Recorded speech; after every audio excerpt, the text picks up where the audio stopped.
House. Let's talk about it with Texas Congressman Michael McCaul, chair of the House Homeland Security Committee and senior member of the House Foreign Affairs Committee. Chairman, welcome to America's Newsroom.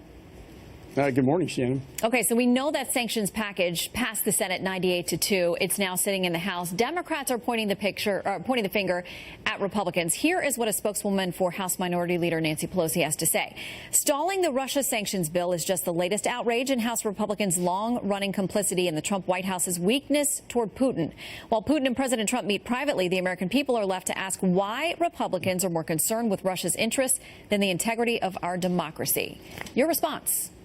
I think we're all concerned about the integrity of our democracy. I think anyone who got the briefing knows that Russia meddled in our elections, and I think they're playing politics with the sanctions bill.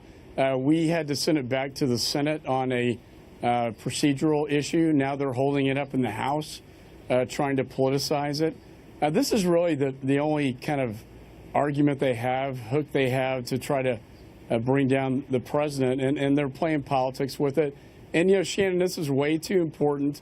There has to be consequences to what Russia has done, both in the elections, but also in Ukraine and Crimea, and what they've done in eastern Ukraine, where they have an ongoing war. We have to stop that aggression. That's why these sanctions were passed out of the Senate in the first place. That should be a topic of discussion between the president and Putin, and we intend to get these passed after we get back up there next week. What do you expect the response will be from the White House? Because we know there's been a little bit of daylight between Republicans and the White House on these sanctions.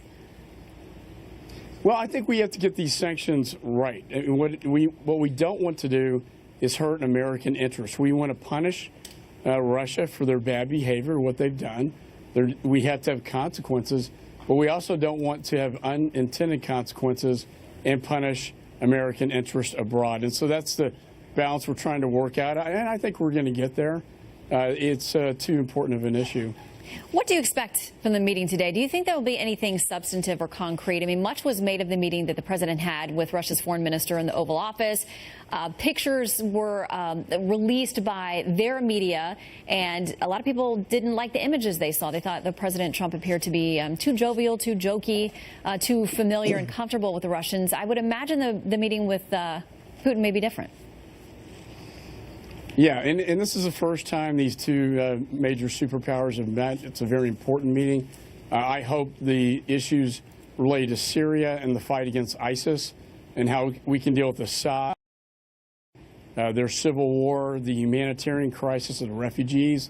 That's very important. North Korea is going to be very important, both with Putin and the president of China. How are we going to deal to leverage North Korea to stop their nuclear program and ICBM program? And lastly, the Ukraine, where we've seen, this naked aggression by Russia taking over Crimea and eastern Ukraine, and cyber meddling as well. So these are all, and they had 30 minutes to go over this, by the way, with translators. So it's going to be a very high-level meeting. What do you make of the run-up to this? Because people talk a lot about the psychology.